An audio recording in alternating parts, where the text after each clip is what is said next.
माशाल्लाह गां खूबसूरत गां चेक करो, चिट्टा कलर है देखो माशाल्लाह। इंशाल्लाह इंशाल्लाह बाबा जी है चेक करो। हेलो जी हेलो बाबा जी, अपना नाम की अपना? शौकत अली। ते आए कितों आप? कितों? अच्छा अच्छा माशाल्लाह। ते गां बेचण आए हो? हाँ जी। है चेक करो। जानवर के बच्चा ਇਹਦੇ ਪਿੱਛੇ ਕੀ ਹੈ? बच्चा बच्चा ਬੱਚਾ ਮਾਸ਼ਾਅੱਲਾ। ਤੇ ਗਾਂ ਦੀ ਡਿਮਾਂਡ ਕੀ ਕਰਦਾ ਬਾਬਾ? डिमांड बाबा जी दसो। 1,60,000 रुपये बाबे होरें डिमांड है। थोड़ी जी टोर के भाया जे टोर के आ देखो माशाल्लाह 1,60,000 रुपये बाबे होरें डिमांड है। तो बाबे होरें दी गलबात जेड़ा मैनू बड़ी पसंद आई, लहजा बड़ा पसंद आया, प्यार देना गल की। अस्सलाम वालेकुम दोस्तों, कैसे हो सब? उम्मीद करता हूँ सब ठीक ठाक होंगे। तो आज नई वीडियो के साथ आपकी खिदमत में हाज़िर हूँ। आज सिर्फ़ और सिर्फ आपको जो है ना भैंसें दिखाई जाएंगी, वज़ीराबाद मंडी की भैंसें। यहाँ पे बहुत सारा आला माल भी आता है, लो माल भी आता है, मतलब घट प्राइस वाले भी तो ज़्यादा प्राइस वाले भी जानवर होंगे ने। तो अज सिर्फ तुहानू मंडी जड़ा ना मझां दी जड़ा ना अपडेट देंगे। किसी को रेट पूछांगे तो किसी को नहीं। एक यार ने मेरे जड़ा ना कमेंट किया, यार रेट क्यों नहीं पुछते? तो रेट भाई इस वास्ते नहीं पुछते क्योंकि जानवर विक जाता हो, तो व्यापारियों को जड़ा रेट पुछ लें क्योंकि इन्होंने कोई जानवर जड़ा ना 1-2 दिन रह जाता है। तो इंशाल्लाह वीडियो करने स्टार्ट। वीडियो तुसीं पूरा वेखना इंशाल्लाह, इस वीडियो बड़ा मज़ा आएगा तुहानू। तो अगर चैनल ते नवे हो तो चैनल सबसक्राइब कर लो, तो नाल ही बैल आइकॉन के बटन को प्रेस कर लो ताकि साडी नवीं आने वाली वीडियो तुहानू सब तो पहले वेखण नू मिल सके। ए वेखो जी मझ, खूबसूरत मझ। तो यदी खसूसियत की है, ये 5 थान ने। किन्ने थान ने? 5 थान। तुहानू मैं चेक कराना। बाबा जी पाड़ी रखो 1 मिनट, खिलारो इनू ते खिलार 1 मिनट। ये है वेखो 5 थान ने, चेक करो, देन सकते हो वेखो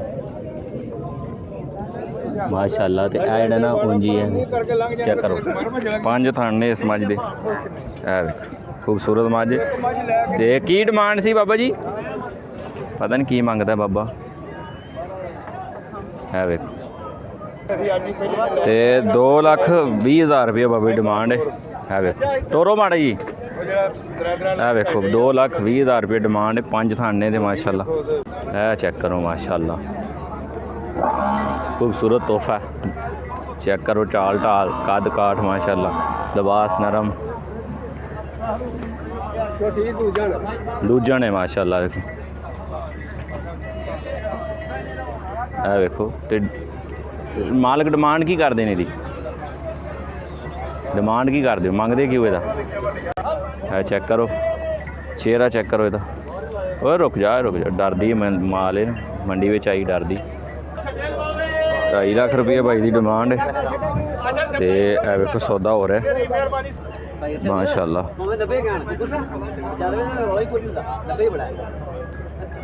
भाई उन्होंने 1,95,000 रुपया लाया, लेकिन मालक ने नहीं दी। 1,95,000 रुपया लग गया इसका, लेकिन मालक ने नहीं दी। 2.5 तो उड़िया। इस वीडियो सारियां तुहानू ना खूबसूरत मझां ही विखावांगे। कि खूबसूरत तो खूबसूरत मझां जड़ियां ना मिल जाएगियां तुहानू अगर तुसीं विजिट करदे हो खुद आके। फिर इधर देखो सारे मंडी, है वेखो है जी ना एक साइड, ये सारी जड़ा ना मझां दी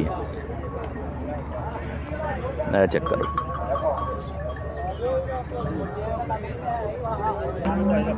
है वेखो माशाल्लाह।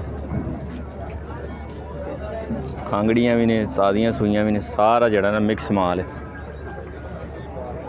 है वेखो।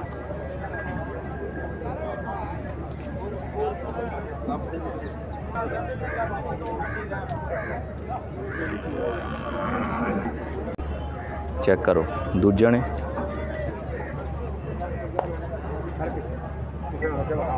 है वेखो सोहनी अख, बिल्ली अख दी।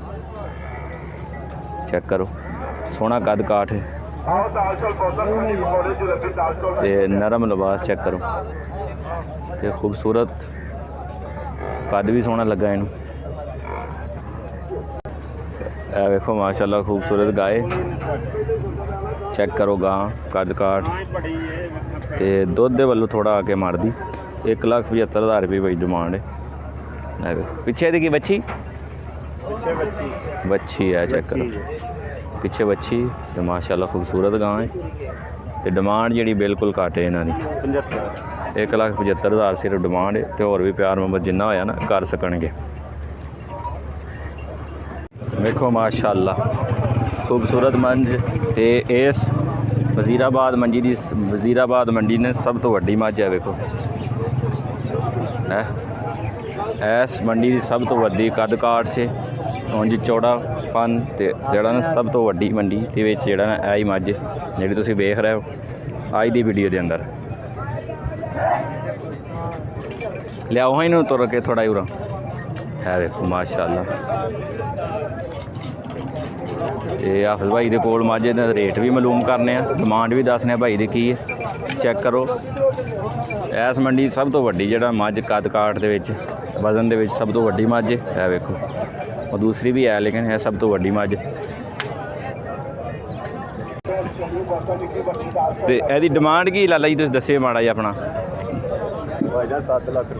7 ਲੱਖ ਰੁਪਏ ਭਾਈ ਦੀ ਡਿਮਾਂਡ ਹੈ। ਹਾਫਿਜ਼ ਜੀ ਆਏ ਕਿੱਥੋਂ? ਇੱਥੇ ਹੀ ਹੋ? ਅੱਛਾ ਮਾਸ਼ਾਅੱਲਾ। ਤੇ 7 ਲੱਖ ਰੁਪਈਆ ਡਿਮਾਂਡ ਇਹਨਾਂ ਦੀ। ਜਿਹੜਾ ਇੱਕ ਮਜ਼ਾਕ ਹੈ ਤੇ ਜਿਹੜਾ ਫਾਈਨਲ ਰੇਟ ਤੁਸੀਂ ਜਦੋਂ ਰਾਬਤਾ ਕਰੋਗੇ ਤੇ ਹੋ ਜਾਏਗਾ। ਇਹ ਦੇਖ ਜਿਹੜਾ ਨਾ ਮਜ਼ਾਕ ਇਹਨਾਂ ਦਾ ਇਹ ਚੈੱਕ ਕਰੋ। ਇਹ ਜਿਹੜੇ ਦੋਸਤ ਨੇ ਇਹ ਮੱਲੂ ਮੋੜ ਮੰਡੀ ਤੋਂ ਤਸ਼ਰੀਫ ਲਿਆਏ ਨੇ। ਸਖਾਵਤ ਬਾਈ ਜਿਹੜੇ ਨਾ ਪੀਕੇ ਜਾਨਵਰ ਮੰਡੀ ਅਪਡੇਟ ਜਿਹੜੇ ਨਾ ਉਹਨਾਂ ਦੇ ਸ਼ਹਿਰ 'ਚੋਂ ਆਏ ਨੇ। ਇਹ ਵੇਖੋ ਸੌਦਾ ਹੋ ਰਿਹਾ ਨਹੀਂ ਯਾਰ ਸਮਝ ਸੌਦਾ ਹੋ ਗਿਆ ਡਨ। ਜੀ ਤੂੰ ਵੇਖਿਆ ਕਦੀ ਸਾਨੂੰ ਕੋਈ ਇਹ ਸੌਦਾ ਹੋ ਗਿਆ ਆਪਣੇ ਜਿਹੜਾ ਨਾ ਚੈਨਲ ਦੇ ਰੈਫਰੈਂਸ ਨਾਲ ਆਏ ਨੇ ਭਾਈ ਤੇ ਇਹ 3 ਕੱਟੀਆਂ ਉਹਨਾਂ ਖਰੀਦੀਆਂ ਤੇ ਇਹ ਦੋਸਤ ਜਿਹੜੇ ਨਾ ਉੱਥੋਂ ਦੇ ਨੇ ਕੋਟਲੀ ਬਾਵੇ ਦੇ ਤੇ ਇਹਨਾਂ ਜਿਹੜੀਆਂ 3 ਕੱਟੀਆਂ ਸਾਡੇ ਥਰੂ ਖਰੀਦੀਆਂ ਨੇ ਤੇ ਇਨਸ਼ਾਅੱਲਾ ਮਜ਼ਾ ਆਇਆ ਸੌਦਾ ਕਰਾਇਆ। ਤੇ ਅਗਰ ਤੁਸੀਂ ਚੈਨਲ ਤੇ ਨਵੇਂ ਹੋ ਚੈਨਲ ਸਬਸਕ੍ਰਾਈਬ ਕਰ ਲੈਂ ਤਾਂ ਕਿ ਤੁਹਾਨੂੰ ਨਵੀਂ ਤੋਂ ਨਵੀਂ ਵੀਡੀਓ ਮਿਲੇ ਵੇਖਣ ਨੂੰ ਸਭ ਤੋਂ ਪਹਿਲੇ। ਸ਼ੁਕਰੀਆ।